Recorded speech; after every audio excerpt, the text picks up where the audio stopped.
Puji Tuhan, Shalom, selamat hari Minggu dan selamat berjumpa kembali buat Bapak Ibu Saudara dikasih oleh Tuhan, Jemaat GKTI Raja Daud. Selamat hari Minggu buat kita semuanya. Mari Bapak Ibu Saudara dikasih oleh Tuhan dimanapun saudara berada. Mari kita tetap mengikuti ibadah ini dari awal hingga akhirnya, dan kita siapkan hati kita siapkan hidup kita untuk memuji Tuhan. Sama-sama kita nyanyikan pujian yang kita katakan, banyak yang telah Kau perbuat.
Buat kasih setia di dalam hidupku, ku bersyukur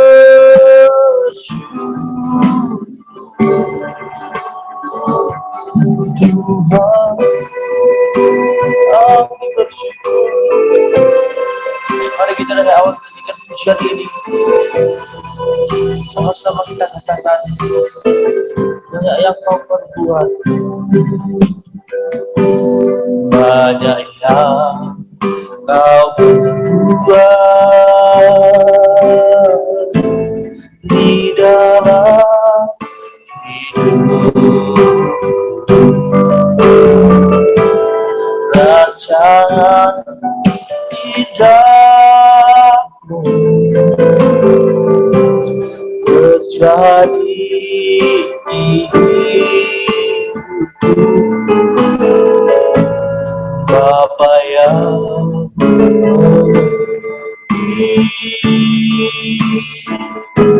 segala yang ku perlu. Kasih-Mu sempurna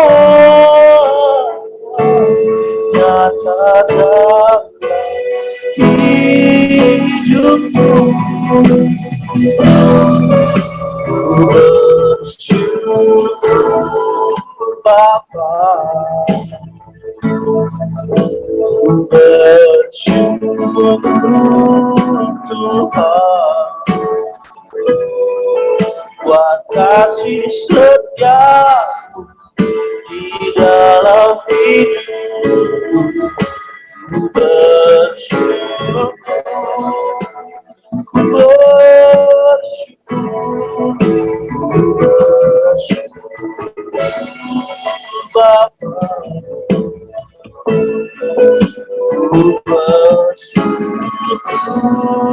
Tuhan, buat kasih setia di dalam hidupku, ku bersyukur, ku bersyukur Bapa, ku bersyukur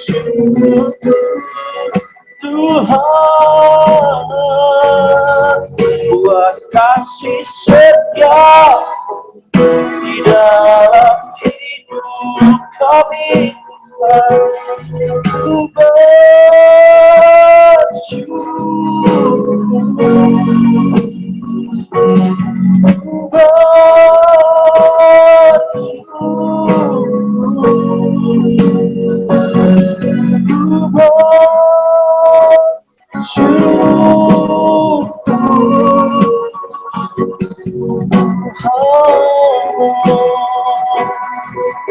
kami bersyukur buat kebaikan-Mu, buat segala yang Kau beri bagi kami sepanjang minggu ini, Bapa. Bersyukur,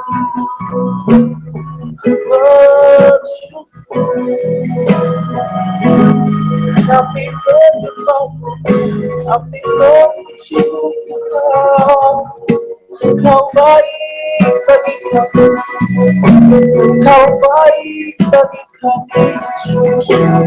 Kau baik bagi kami, Kau sangat baik, Yesus. Daya yang Kau berbuat dalam hidup kami, Tuhan. Kami bersyukur buat kebaikan-Mu, buat segala yang Kau beri bagi hidup kami, Yesus ajaib. Terima kasih, terima kasih, ku bersyukur Bapa. Bersyukur Tuhan buat kasih setia di dalam hidup. Ku bersyukur,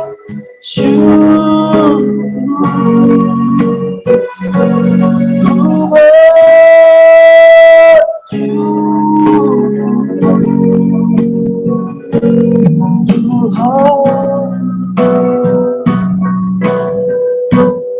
Kami bersyukur buat kebaikan dalam kami, ya Tuhan.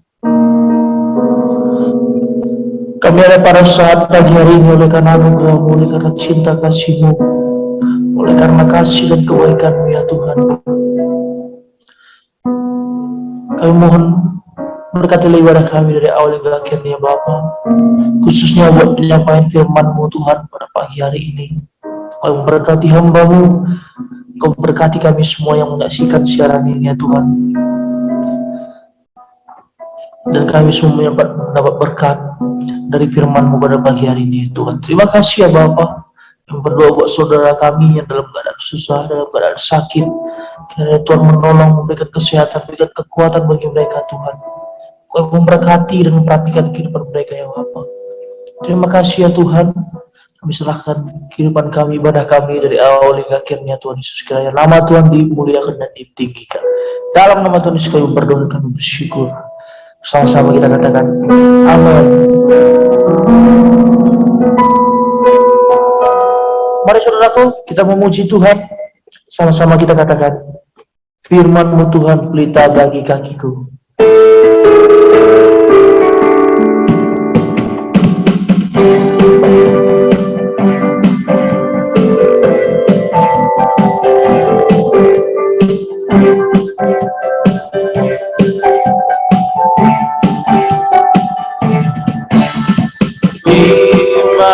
Tuhan, kita bagi kakiku,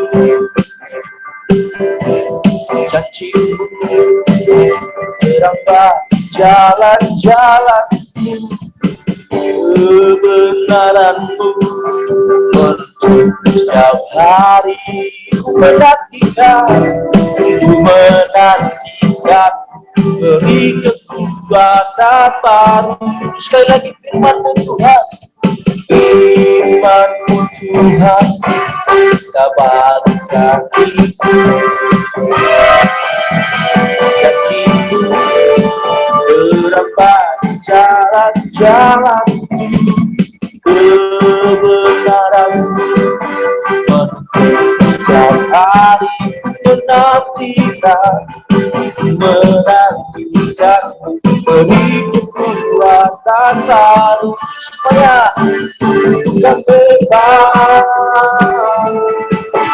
di awal bersamamu dalam kemuliaan beriman demi menopang bukan apa dalam tujuan bukan terbang bukan terbang di awal bersamamu dalam kemuliaan beriman menopang bukan apa dalam tujuan semuanya bertemu bukan terbang bukan terbang tinggi di awan bersamamu dalam kemuliaan yang imanmu untuk menopang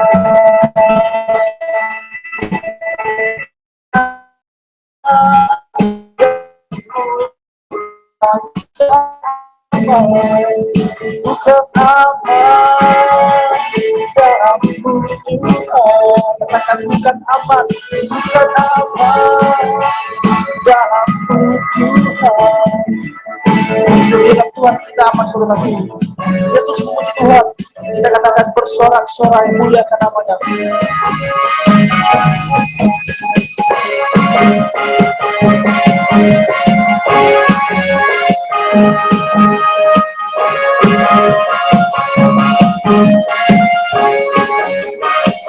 katakan sorak-sorai muliakan namanya dia berperang ganti kita bertepuk tangan muliakan namanya selamatkan jiwa kita satu-satunya penebus kalahkan maut dan hidup Tuhan yang memberi kemenangan bersama kita di dalam kita masuk dalam kemuliaannya yang perlindungan yang pengharapan setiap perlindungan kita dan pengharapan kita sudah dapat dari awal ketika pujian ini bersorak-sorai muliakan namanya dia berperang ganti kita bertepuk tangan muliakan namanya dia selamatkan jiwa kita satu-satunya penebus kalahkan maut dan tidak hidup Tuhan yang memberi kemenangan bersama kita di dalam kita masuk dalam kemuliaannya yang penuh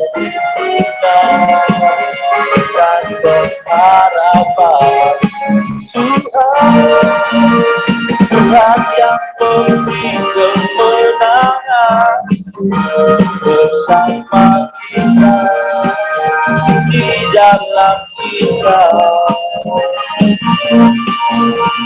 masuk dalam kemuliaannya yang berlimpah dan keharapan yang berlimpah dan berharapan.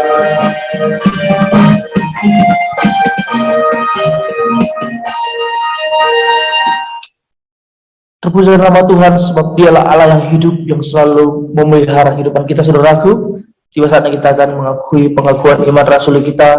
Bersama-sama kita katakan, aku percaya kepada Allah, Bapa yang Maha Kuasa, Khalik langit dan bumi, dan kepada Yesus Kristus, Anak yang tunggal, Tuhan kita, yang dikandung daripada Roh Kudus, lahir dari anak darah Maria, yang menderita di bawah pemerintahan Pontius Pilatus, disalibkan, mati dan dikuburkan, turun ke dalam kerajaan maut, pada hari yang ketiga bangkit pula dari antara orang mati, naik ke surga, duduk di sebelah kanan Allah, Bapa yang Maha Kuasa, dan akan datang dari sana untuk menghakimi orang yang hidup dan yang mati.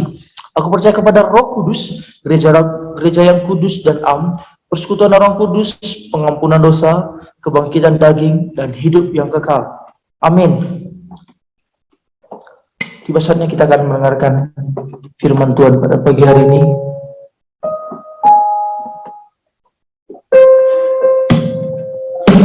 Kami tahu hidup kami Tuhan Yesus. Kami mau hidup kami mendengar firman-Mu Tuhan.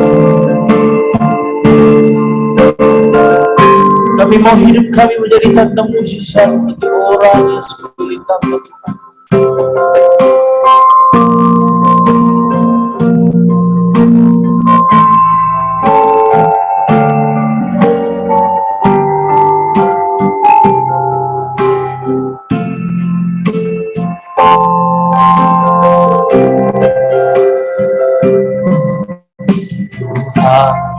Kau sempurna dalam rencana dan karya-Mu, ku serahkan hidupku, murnikan hatiku. Tuhan, Kau sempurna dalam rencana-Mu dan karya-Mu, ku serahkan hidupku, murnikan dengan Roh-Mu. Hidupku menggenapi firman-Mu, tanda mukjizat sertai setiap langkahku. Kau bersama di jalan, jadi bukti kebesaran.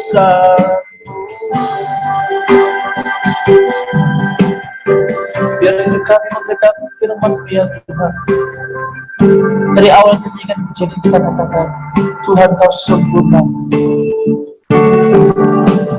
Tuhan Kau sempurna dalam rencana-Mu dan karya-Mu, ku serahkan hidupku, murnikan dengan Roh-Mu. Hidupku mengenali firman-Mu, tanda mukjizat sertai setiap langkahku. Kau bersamaku di jalan, jadi bukti kebesaran. Hidupku menggenapi firman-Mu,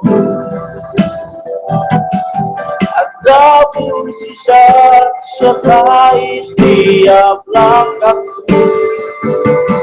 Kau bersama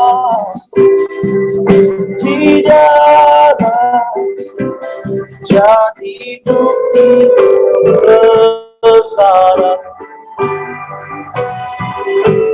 jadi bukti kebesaran. Susah penamanya. Shalom, selamat hari Minggu untuk kita semua. Puji Tuhan, kita kembali dalam ibadah kita GKT Raja Daud. Dan Bapak Ibu Saudara, hari ini adalah hari Minggu Advent pertama, di mana kita sudah masuk menjelang Natal.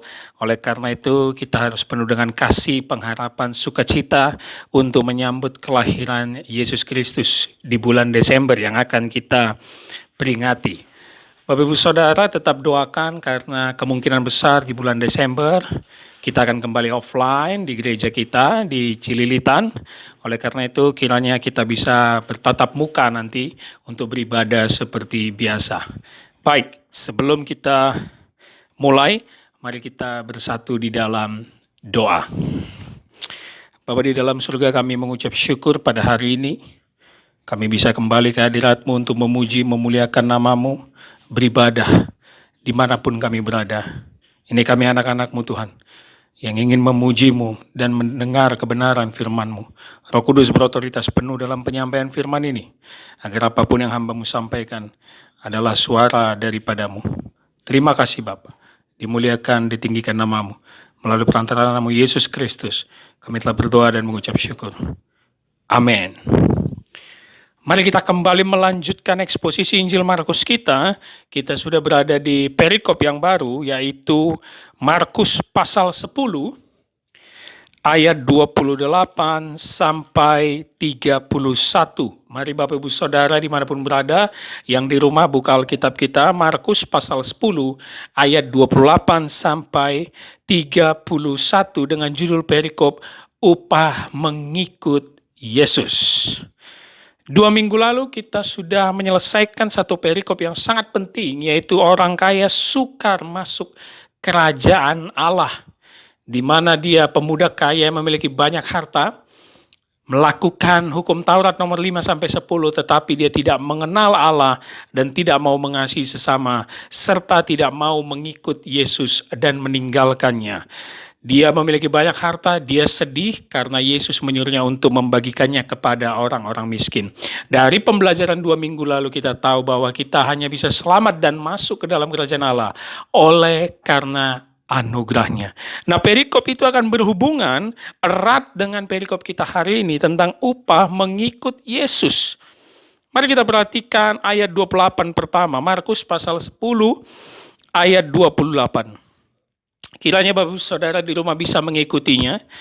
Berkatalah Petrus kepada Yesus, kami ini telah meninggalkan segala sesuatu dan mengikut Engkau. Perkataan Petrus ini sangat erat dengan sambungan cerita dari perikop di atas, yaitu tentang orang kaya yang tidak mau mengikut Yesus dan mereka bingung apa syarat masuk kerajaan Allah. Kita sudah belajar mereka gempar, mereka tercengang, kalau begitu siapa yang diselamatkan? Karena mereka pikir orang kaya, pemimpin ibadah yang moralnya baik tidak bisa masuk kerajaan Allah. Bagaimana dengan kita yang tidak punya apa-apa? Makanya langsung di ayat 28 ini settingnya berubah. Sekarang murid-murid yang komplain dan bertanya kepada Yesus, terutama salah satu muridnya yang paling vokal, yang paling sering protes, yang paling sering ngomong, yaitu Petrus. Perhatikan kembali ayat 28-nya. Kami telah meninggalkan segala sesuatu dan mengikut Engkau. Pakai tanda seru ya. Artinya Petrus ini kayak sedikit emosi. Ingin memperjelas keadaan mereka. Kenapa? Karena mereka telah meninggalkan segala sesuatu, Bapak Ibu Saudara. Petrus, Yohanes, Andreas sudah meninggalkan pekerjaannya sebagai nelayan yang selama ini menjadi mata pencarian yang membuat mereka hidup. Dan kemungkinan ada yang mengatakan bahwa Yohanes sendiri itu lahir dari keluarga kaya dan mereka adalah nelayan yang bukan nelayan biasa tapi nelayan terpandang dengan penghasilan yang cukup besar karena mereka memiliki perahu. Mereka meninggalkan keluarga mereka juga. Kita tahu Petrus itu menikah, punya istri, punya mertua. Mereka meninggalkan itu semua dan mengikut Yesus keliling untuk memberitakan kerajaan Allah sudah dekat. Artinya Petrus berkaca dari orang kaya yang pergi tidak mau mengikut. Kalau begitu, apa upah kami ke mengikut engkau? Kau berkata kepada orang kaya itu, ikutlah aku, bagikan hartamu kepada orang miskin. Sedangkan kami tidak punya apa-apa. Kami hanya mengikut engkau. Oleh karena itu, apa yang kami dapatkan? Makanya itu pakai tanda seru. Petrus mewakili teman-temannya, bertanya dengan nada yang cukup keras. Apa upah kami? Kami sudah meninggalkan keluarga, pekerjaan, kegiatan sehari-hari, mungkin kesenangan selama ini, sehingga kami mengikut engkau berjalan keliling untuk memberitakan Injil. Kami telah meninggalkan segala sesuatu dan mengikut engkau. Lalu kita lihat respon Yesus di ayat 29, Bapak Ibu Saudara. Perhatikan respon Yesus. Jawab Yesus, aku berkata kepadamu, sesungguhnya setiap orang yang karena aku dan karena Injil meninggalkan rumahnya, saudaranya laki-laki dan saudaranya perempuan, ibunya atau bapaknya, anak-anaknya atau ladangnya. Koma dulu. Kita stop dulu di ayat 29, Bapak Saudara. Setelah Petrus mewakili murid-murid bertanya, kami ini tetap di sini, hai guru. Kami ini tidak pergi seperti orang kaya yang meninggalkan engkau, hai guru. Maka itu apa kira-kira yang akan kami dapatkan? Nah itu kira-kira perwakilan Petrus yang omongkan dari perasaan semua murid-murid. Kalau si orang kaya pemimpin ibadah yang baik itu pergi meninggalkan engkau. No, kami stay di sini. Kami sudah bertahun-tahun ikut kau keliling. Dan kami perlu tahu dong apa yang akan kami dapatkan. Ini satu kesatuan cerita yang dari pasal 9 kita tahu bagaimana mereka berpikir siapa yang terbesar. Bagaimana mereka berpikir bisa duduk di sebelah kanan Allah, di sebelah kiri Allah nanti kelak di kerajaan sorga.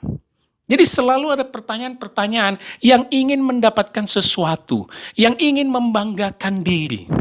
Padahal kita tahu dari perikop orang kaya sukar masuk kerajaan Allah, semua itu masuk hanya karena anugerah Tuhan. Bukan karena kebaikan, bukan karena jasa kita, bukan karena kita bisa beli pengorbanan dosa sebagaimana orang kaya tersebut. Tidak, by grace alone. Sehingga mungkin Yesus mendengarkan perkataan Petrus ini, dia hanya mungkin senyum sedikit ya, melihat Petrus yang selalu vokal bertanya sesuatu hal yang sebenarnya dia tidak mengerti. Ya, terkadang kita kan pamrih ya dalam melakukan sesuatu. Berapa banyak di antara kita yang sudah melayani Tuhan bertahun-tahun, tetapi ketika melihat hidup kita begitu-gitu saja, bahkan menurun dan semakin susah, semakin banyak cobaan, semakin banyak penderitaan, mulailah di dalam perenungan kita atau dalam doa kita, kita bilang sama Tuhan, Tuhan, kok gini kali hidupku? Aku melayani Engkau. Aku aktif di gereja, aku nyumbang gereja, kok ini yang ku dapat Tuhan? Kenapa keluargaku sulit? Kenapa orang yang kukasihi kau panggil? Kenapa suamiku pekerjaannya di PHK? Kenapa bisnis kami hancur? Kenapa rumah kami berantakan? Kenapa anak kami terjerat narkoba? Kenapa ada saudara kami yang dipenjara? Itu menjadi pertanyaan yang seakan-akan kita pamrih dalam mengikuti Yesus. Begitu juga pertanyaan dengan nada keras yang dilakukan Petrus. Kami ini sudah meninggalkan keluarga kami untuk mengikut engkau. Waduh, itu kan suatu statement yang sebenarnya tidak salah, mereka pengen tahu.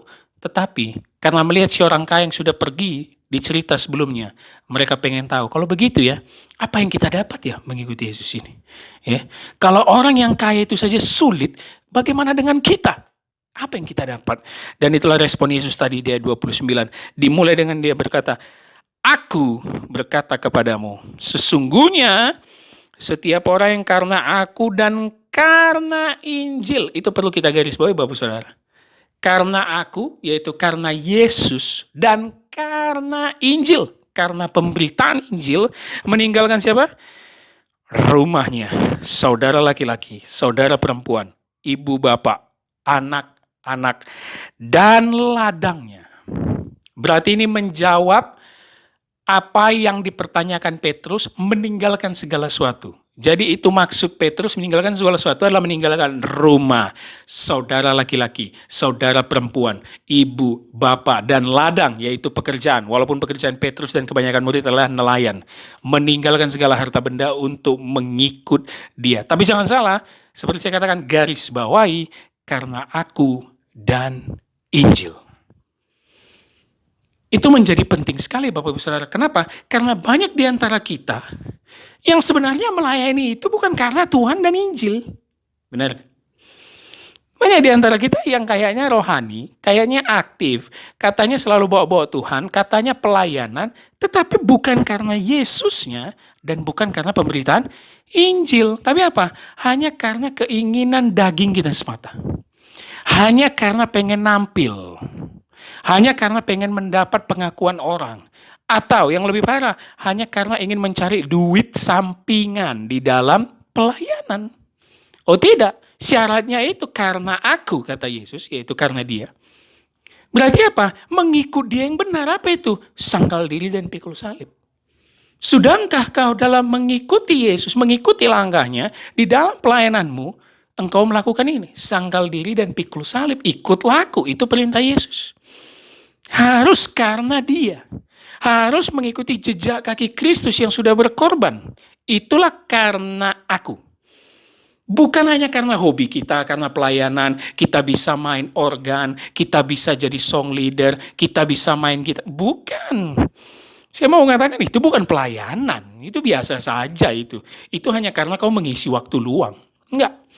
Makanya saya mau katakan, buat setiap pelayan yang berani naik mimbar, yang menyerahkan dirinya untuk membantu pelayanan gereja, renungkan kalimat ini. Supaya kita tidak menjadi pelayan-pelayan Tuhan yang asal-asal. Masih begitu banyak anak muda di gereja yang masuk pelayanan mimbar, hidupnya tidak berubah, tidak mengikuti jejak kaki Kristus. Benar dong? Berapa banyak anak muda yang saya kenal, pelayanan di gereja, pulang dari gereja, hidupnya sama saja. Nggak ada perubahan. Yang pacaran beda agama masih pacaran beda agama, begitu ya. Nggak ada perubahan gitu loh. Baca Alkitab nggak pernah. Melawan orang tua, masih juga. Pakai narkoba, masih juga. Tapi rajin ke gereja. Itu namanya bukan karena dia. Dan yang kedua, bukan hanya karena mengikuti Kristus yang menyuruh kita untuk sangkal diri pikul salib, tapi karena Injil. Sudahkah kau di dalam pelayananmu, Bapak Ibu Saudara, engkau mengikut Tuhan karena untuk perluasan Injil? Kalau karena Injil kau meninggalkan segala sesuatu, maka kau nanti akan mendapat upahnya. Di ayat berikutnya akan kita bahas. Karena Injil kau menderita, maka akan ada sukacita surgawi. Makanya saya selalu salut dengan orang-orang yang berkorban diri, khususnya para misionaris yang banyak diutus ke pedalaman-pedalaman ataupun luar negeri pedalaman ya, yang menyerahkan dirinya, meninggalkan keluarganya. Itu nggak gampang. Kenapa? Karena bisa saja dia tidak pulang ke rumah. Ya, entah akhirnya dibunuh suku-suku pedalaman, entah dia terkena penyakit di dalam hutan, begitu. Entah dia ditangkap, entah dia dipenjara, disiksa, seperti para rasul di gereja mula-mula. Tetapi itu karena perluasan Injil. Seperti yang dilakukan Yesus dan murid-murid, mereka berkeliling memberitakan Injil. Mereka dibenci, terutama oleh para ahli agama. Tapi itulah resikonya. Itu resiko. Dan itulah yang ditanya Petrus. Terkadang kalau kita meresapi apa yang terjadi dalam keadaan murid-murid, atau kita memposisikan diri kita sebagai posisi murid-murid, kita pun bingung Bapak Ibu Saudara. Kenapa? Engkau punya pekerjaan yang baik, ya, uangmu ada, keluargamu sudah baik, semua baik, dalam keadaan baik. Tetapi mengikuti Yesus, meninggalkan segala sesuatu, ngapain coba? Keliling memberitakan kerajaan Allah yang Petrus dan kawan-kawan pun masih bingung. Ya, mereka kan pengharapannya Mesias itu menaklukkan Romawi begitu ya. Tetapi Yesus enggak mau jadi raja seperti itu. Yesus tampar pipi kanan, kasih pipi kiri. Ini ajaran yang aneh. Kok kita kayaknya meninggalkan segala sesuatu malah mengikuti ajaran yang aneh, makin bingung. Nah, ini menarik sekali. Ya. Apa upah kami? Itu yang Petrus tuntut gitu loh Bapak Saudara. Hah? Kami udah punya uang dulu kok, udah enak gitu. Masa ngikuti Yesus sekarang ngapain kami? Berharap pengasihan orang, berharap mujizat-mujizat. Itu kan menjadi suatu logika yang kalau dalam kehidupan sehari-hari kita terbalik jadinya. Makanya jangan heran ada yang bilang, itu orang dulu kaya, itu orang dulu hidupnya enak, kerjanya bagus, usahanya bagus. Sekarang kayaknya dia sok rohani, katanya ngikut Tuhan, bangkrut. Hidupnya pas-pasan. Nah sekarang pendapat umum, bahkan itu orang Kristen yang melihat itu merasa, kalau gitu, yang santai-santai saja lah ngikut Tuhan. Gak usah se-ekstrim dia gitu loh. Sampai menjual hartanya, memberi kepada orang miskin, membantu pelayanan misi, memberi kepada gereja. Sekarang dianya susah makan. Makanya banyak orang mikir, ikut Tuhan yang santai-santai saja. Apa yang santai-santai saja? Gereja hari Minggu aja. Saya mau katakan, itu bukan karena Yesus dan Injil. Gereja hari Minggu itu saya anggap bukan pelayanan yang sesungguhnya. Ya itu kan hanya ibadah gerejawi kita karena sesuai agama kita adalah Kristen. Banyak orang Kristen gereja hari Minggu tidak pernah mengenal Yesus dan Injil. Benar dong? Banyak sekali Bapak-Ibu Saudara. Kita harus sadari itu. Dan kiranya firman ini menegur kita semua. Bahwa selama ini kita hanya gereja, sekedar gereja. Tetapi tidak pernah mengenal Yesus dan Injil itu sebenarnya. Makanya kita lihat kembali. Yesus meresponi perkataan Petrus. Aku berkata kepadamu, sesungguhnya setiap orang karena aku dan karena Injil meninggalkan semuanya. Rumah, saudara laki-laki, saudara perempuan, ayah, ibu, bapak, dan ladangnya. Kita lanjutkan ayat 30, itu koma tadi ayat 29. Koma, orang itu sekarang pada masa ini juga akan menerima kembali 100 kali lipat rumah, saudara laki-laki, saudara perempuan, ibu, anak, dan ladang, sekalipun disertai berbagai penganiayaan, dan pada zaman yang akan datang, ia menerima hidup yang kekal. Ini dia upahnya Bapak Ibu Saudara. Ayat 30. Yang menarik, upahnya ada dua. Nah ini yang perlu kita garis bawahi ya. Kalau ayat 29 syaratnya harus karena aku dan Injil, harus karena nama Yesus dan mengikuti teladan Yesus, dan untuk perluasan Injil, maka upahnya di ayat 30 ada dua. Yang pertama, upah masa kini, garis bawahi. Orang itu sekarang pada masa ini, upah untuk masa ini, yaitu untuk Petrus dan kawan-kawan, untuk setiap orang percaya. Dan nanti yang kedua, dan pada zaman yang akan datang. Jadi ada dua. Pada masa ini, present, yang sedang dialami Petrus dan kawan-kawan, dan yang juga kita alami sekarang sebagai orang percaya, dan pada masa datang. Ada dua upahnya Bapak Saudara. Kita lihat juga yang pada masa ini akan kembali menerima 100 kali lipat. Ini ayat yang sering dipelintir ya. Ini ayat yang sering dipelintir oleh hamba Tuhan yang tidak bertanggung jawab dalam penafsiran. Kenapa saya katakan itu? Ayat ini seakan-akan mengatakan ikut Yesus enak. Ayat ini ditafsirkan oleh pendeta-pendeta yang tidak bertanggung jawab mengatakan ikut Yesus maka 100 kali lipat hidupmu diberkati. Engkau memberi untuk Yesus, engkau memberi untuk gereja, memberi persembahan, perpuluhan yang besar, maka 100 kali lipat akan diganti Tuhan.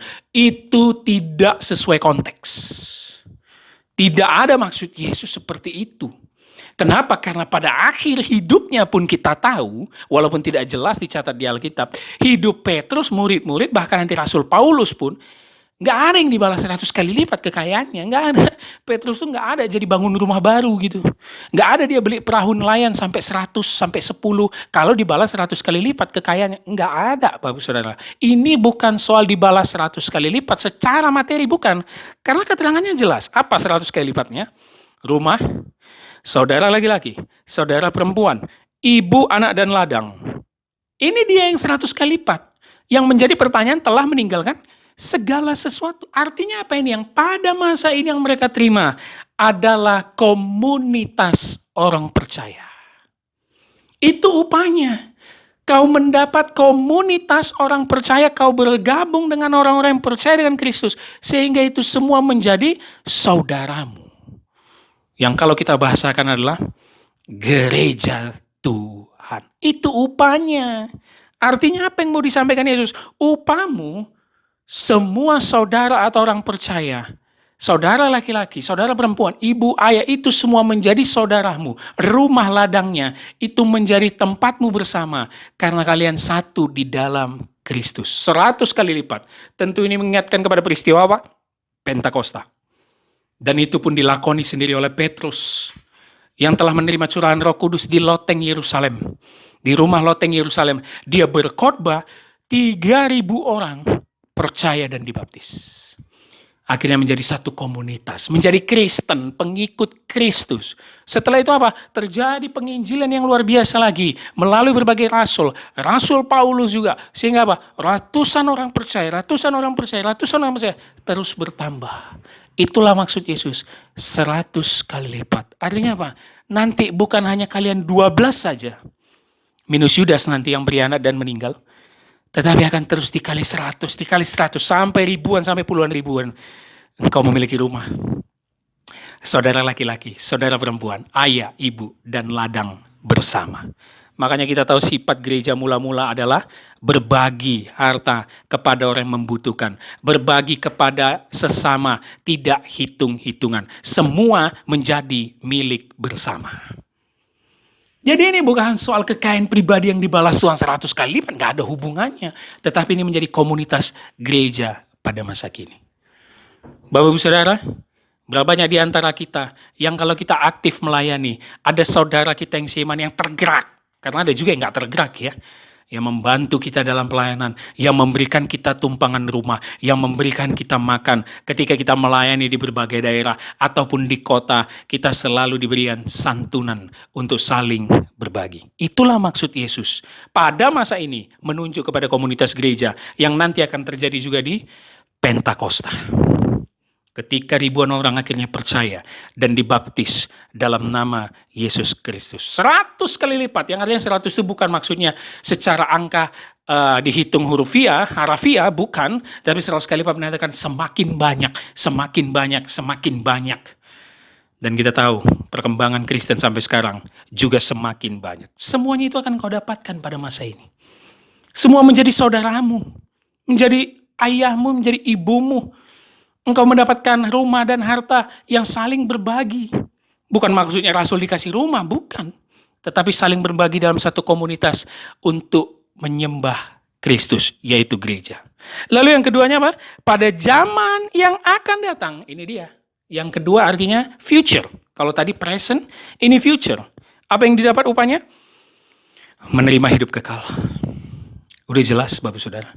Zoe, hidup kekal. Ya. Hidup itu dalam bahasa Yunani aslinya ada dua, zoe atau bios. Bios yaitu hidup kita sekarang secara ragawi, tubuh, biologi. Tapi zoe, hidup kekal. Yaitu apa? Masuk ke dalam kerajaan Allah. Yang tidak dipunyai si orang kaya pada perikop sebelumnya adalah dua-duanya.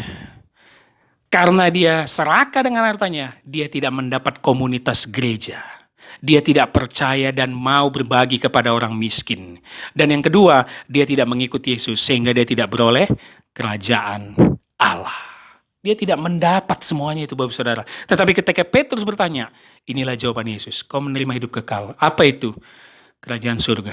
Dan kita tahu nanti juga di Wahyu ketika Rasul Yohanes mendapat penglihatan bahwa 12 tahta nanti, ya, itu menunjuk kepada orang di perjanjian lama dan orang perjanjian baru yang bisa juga kita katakan itu rasul. Mereka akan memerintah bersama Allah. Waduh, keren sekali. Upahnya bukan hanya engkau masuk ke dalam kerajaan Allah, yang di mana di situ Allah memerintah, Allah berkuasa, ada persekutuan di situ, tetapi 12 rasul itu juga akan memerintah bersama Allah, mengadili dan memerintah. Itu upah yang sangat luar biasa. Dan bukankah itu yang mereka impikan? Duduk di sebelah kanan dan di sebelah kiri Allah, beroleh hidup kekal. Bapak Saudara, saya mau tanya. Kalau ditanya, kau bagus hidup biasa di dunia ini tapi pasti masuk surga? Atau kau punya segala bentuk harta kekayaan dunia ini tapi belum pasti masuk surga? Kalau jawabanmu yang kedua, kita sudah tahu, jangan-jangan kau seperti orang kaya yang meninggalkan Yesus. Karena masih pikirin dunia terus gitu ya. Saya lebih baik hidup cukup seadanya di dunia sampai mati dan sudah pasti mendapatkan kehidupan kekal bersama Kristus. Itulah yang kita impikan. Itulah harta sesungguhnya nanti. Di mana tidak ada lagi kesedihan, tidak ada lagi dosa, tidak ada lagi ratap dan air mata. Yang ada hanya persekutuan bersama Allah Tritunggal. Beroleh hidup kekal. Jadi ada dua pada masa ini, yaitu komunitas gereja. Dan pada masa datang, kehidupan kekal masuk ke dalam kerajaan Allah. Itu upah yang udah nggak ada lagi tandingannya. Nggak ada lah. Nggak ada. Mana barang duniawi atau kenikmatan duniawi bisa dibandingkan masuk ke dalam surga. Itu nggak ada tandingannya Bapak Saudara. Kalau engkau masih bilang, wah lebih enak dong, kita bisa memiliki harta di dunia ini, bisa beli rumah mewah, mobil bagus, perhiasan. Engkau tidak mengerti kerajaan Allah. Karena di sanalah kenikmatan sungguhnya ketika kita bertatap muka dan bersekutu bersama Allah Tritunggal. Itulah jawaban Yesus. Dan ditutup Yesus di ayat 31. Tetapi banyak orang yang terdahulu akan menjadi yang terakhir. Yang terakhir akan menjadi terdahulu. Yang artinya Yesus menutup sebagai kesimpulan dari cerita orang kaya yang meninggalkan dia dari perikop sebelumnya. Ada banyak yang berpikir selama ini sudah melayani Tuhan. Ada banyak yang selama ini sudah melakukan perbuatan moral yang dilakukan orang kaya nomor 5-10. Jangan membunuh, jangan mencuri. Ada banyak yang sudah melakukan karya penebusan dosa untuk membeli kambing domba supaya dosa diampuni dengan duitnya yang banyak. Dia pikir dia yang terdahulu. Dia pikir dia yang paling rohani. Dia pikir dia yang sudah melayani Tuhan. No. Kata Yesus, enggak. By grace alone. Semua dengan kehendakku. Aku yang memilih siapa yang selamat masuk ke dalam kerajaanku. No. Jangan pikir ketika engkau paling rohani, engkau yang akan terdahulu. Enggak. Tetapi siapa yang bertobat, orang seberdosa apapun yang bertobat, yang mengaku diri di hadapan Allah, justru dia yang akan terdahulu. Yang terdahulu menjadi terakhir. Yang terakhir menjadi terdahulu. Semua sama di hadapan Allah. Bukan soal bagaimana perbuatan baikmu. Bukan soal bagaimana persembahanmu. Bukan soal bagaimana kurban yang kau persembahkan untuk menebus dosa. Tapi bagaimana penundukan dirimu untuk mengikut Yesus. Mengasihi Allah dan mengasihi sesama. Bukan soal itu.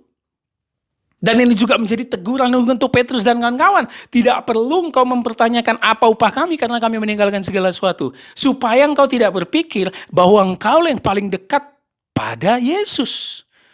Karena kita tahu begitu banyak pemungut cukai yang mengaku diri berdosa di hadapan Allah. Yesus katakan justru ini yang paling dekat dengan kerajaan Allah. Ini orang yang masuk kerajaan Allah.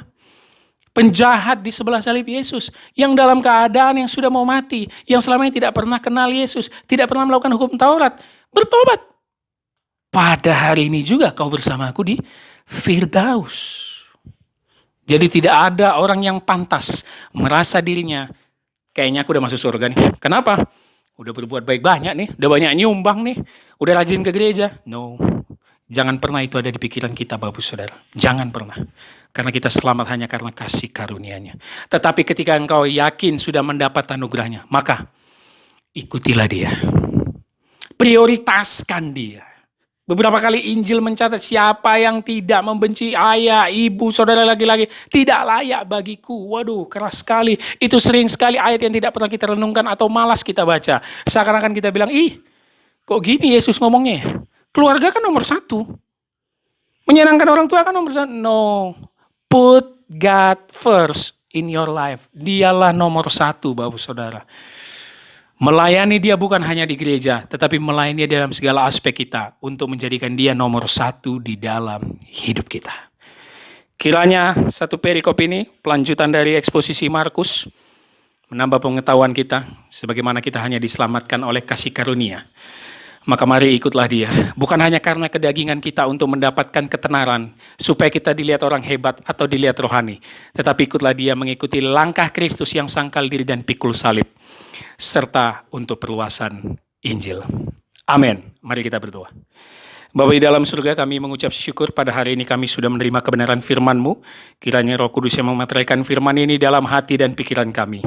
Supaya bukan saja kami sebagai pendengar, tapi harus sebagai pelaku firman, Biarlah kami bisa mengaplikasikan firman dalam kehidupan kami sehari-hari untuk mengikut Engkau dengan benar, sangkal diri dan pikul salib, serta mau memberitakan Injil. Dan biarlah kami memprioritaskan Engkau sebagai nomor satu dalam hidup kami, melebihi keluarga kami, dan melebihi pekerjaan kami. Terima kasih Bapa, dimuliakan, ditinggikan namamu, melalui perantaraan namamu Yesus Kristus dan persekutuan Roh Kudus. Kami telah berdoa dan mengucap syukur. Amin. Puji Tuhan, kita telah mendengarkan firman Tuhan pada pagi hari ini, saudaraku. Sama-sama kita nyanyikan pujian sekali lagi. Satu-satunya ku andalkan.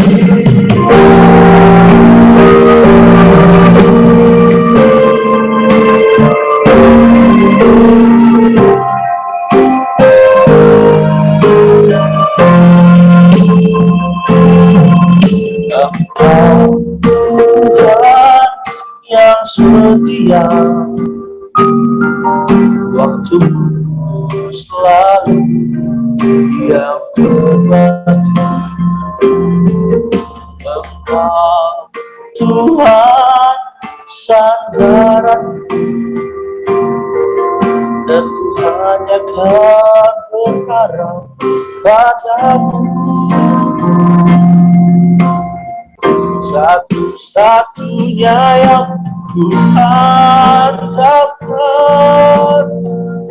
satu-satunya yang ku percaya. Engkau sumber kekuatan, sumber pengharapan, sumber kedamaian. Satu-satunya yang andalkan, satu-satunya yang percaya. Engkau Tuhan memberkati, Tuhan penyembuh, Tuhan pemuliku. Satu-satunya yang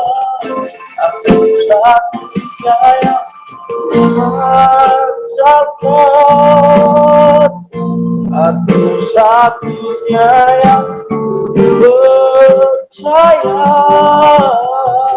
Engkau sumber kekuatan, sumber pengharapan, sumber kedamaian.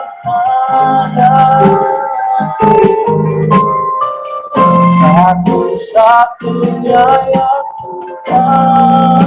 andalkan, satu-satunya yang percaya.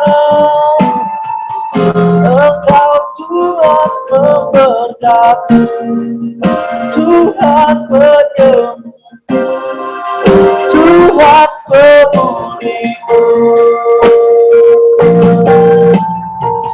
Engkau Tuhan memberkati, Tuhan penyembuh, Tuhan pemulihu.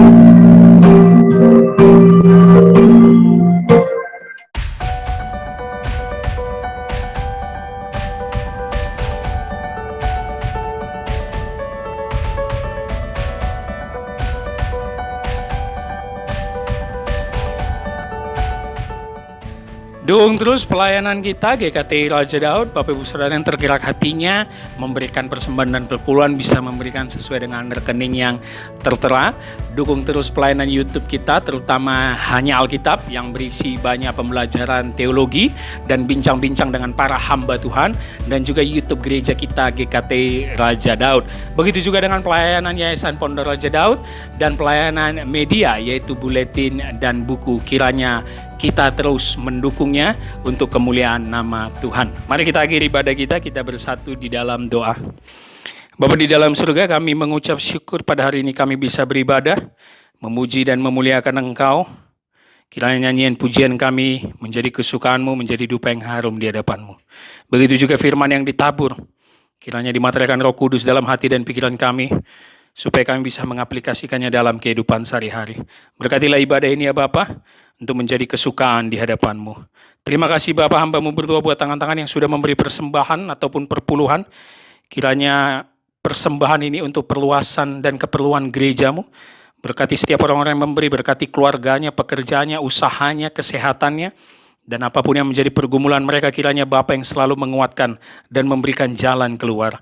Terima kasih Bapa, hamba-Mu berdoa buat gerejamu GKTI Raja Daud, yang Kau percayakan kepada kami hamba-hamba-Mu. Segala visi, misi, dan programnya kami serahkan ke dalam tangan-Mu. Kami hanya alat-Mu, kami hanya hamba-Mu. Pakailah kami dengan dahsyat dan luar biasa untuk tetap setia di dalam pelayanan ini. Kiranya Bapa yang menambah-nambahkan jiwa untuk gereja-Mu ini. Dan setiap pelayan-pelayan Tuhan yang mau sangkal diri, pikul salib, yang betul-betul mengikut Kristus dan mau mendalami firman-Mu lebih dalam lagi. Hamba juga berdoa buat pergumulan kami untuk mendapatkan tempat baru untuk gereja-Mu GKTI Raja Daud. Kiranya Bapa yang memberikan petunjuk dan memberikan tempat yang tepat untuk bisa bersekutu dengan banyak orang di tempat baru nanti. Terima kasih Bapak, hamba-Mu berdoa buat setiap rekan, keluarga, teman kami yang mungkin dalam keadaan sakit, yang tidak bisa bekerja, beraktivitas, ataupun beribadah bersama. Kiranya tangan Bapa yang menyembuhkan, tangan Bapa yang menjamah, agar bisa sehat kembali sesuai dengan kehendak-Mu, dan bisa beraktivitas seperti biasa, terutama bisa beribadah bersama saudara seiman. Terima kasih Bapa, hamba-Mu berdoa buat bangsa kami, bangsa Indonesia. Kiranya tangan Bapa yang menjamah bangsa kami, mulai dari pemerintahan pusat sampai daerahnya, agar bersinergi, bekerja dengan baik, bekerja dengan jujur untuk memajukan rakyat Indonesia. Menuju tahun-tahun politik ini, kiranya Bapa yang melindungi kami di bangsa ini, agar tercipta situasi keamanan dan kondusif, jauh dari namanya perpecahan, apalagi kerusuhan. Terima kasih Bapa, anak-anak-Mu di bangsa ini, biarlah kami juga menunjukkan bahwa kamilah garam dan terang dunia, yang bisa membawa banyak jiwa datang kepada Kristus. Dan biarlah hidup kami memprioritaskan Engkau untuk perluasan Injil-Mu. Terima kasih Bapa, kami siap menerima berkat daripada-Mu.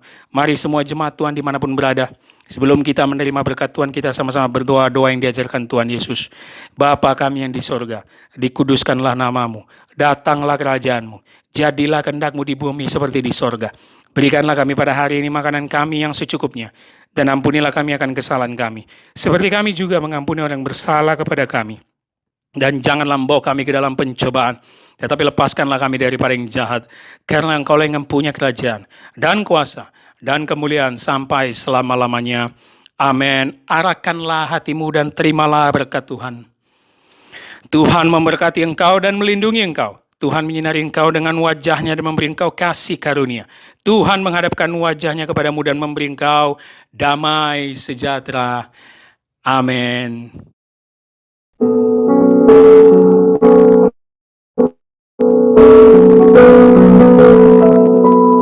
Bapa, terima kasih. Bapa, terima kasih. Bapa, di dalam surga, ku berterima kasih. Amin.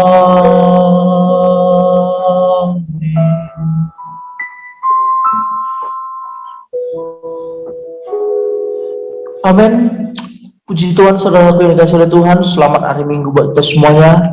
Demikian rangkaian ibadah kita pada minggu kali ini. Kiranya kita tetap semangat dan tetap setia dalam mengikuti ibadah-ibadah kita, dan tetaplah bertekun dalam Tuhan, dan tetap jaga kesehatan, dan sampai jumpa minggu depan. Salam sehat selalu. Shalom.